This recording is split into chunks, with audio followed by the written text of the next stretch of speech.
Hello, what's going on, Mr. McLaughlin? So, I did a timeline for my independent reading book on a book called MODOK. And since it would be kind of hard to read the words in a picture, I decided to do a video. So, I'm going to start off here.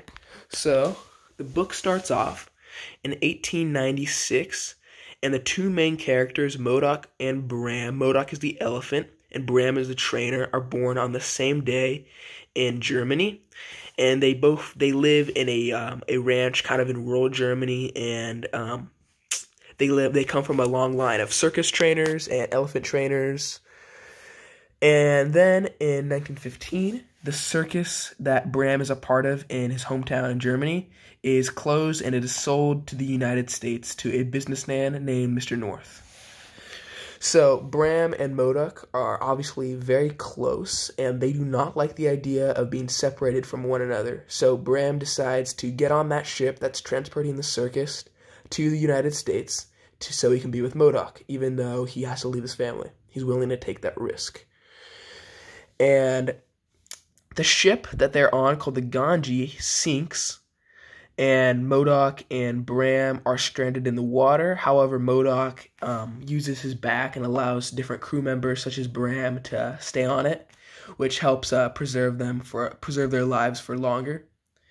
And then they do get help, and a rescue boat takes them to shore, and they find themselves in India. So not in the United States, and it was India, which was a stopping area for the ship to get to the United States. So they're in India right now. And they're in the jungle. And while they're in India, Bram and MODOK join this kind of traditional Indian village, and they find themselves as rebels rebelling against the government during the one of the Indian civil wars in 1947.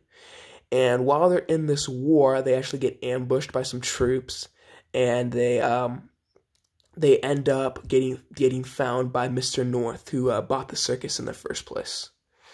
So Mr. North finds them, and he brings them back to New York, and they can perform in the circus there. And MODOK and Bram actually have one of the most influential performances, in which MODOK was able to perform with no trainer. He was able to perform solo, so that was very cool. And then Mr. North, who's seen as a villain in this story, actually sells MODOK from Bram against his will, even though Bram's willing to buy him from Mr. North. Mr. North doesn't like Bram that much, so he just sells him to a different person anyways.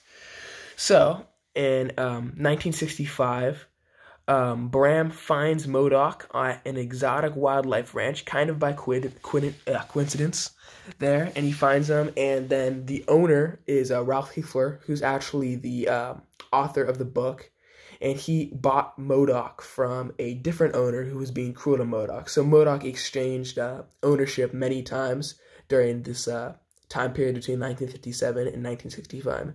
However, Bram and MODOK do find each other. And then in 1975, MODOK dies, and Bram died, I believe, 3 years earlier prior to that. And their legacies are, however, remembered thanks to Ralph Hilfner and the creation of this book. So I hope you enjoyed the story of MODOK. Thank you, and bye.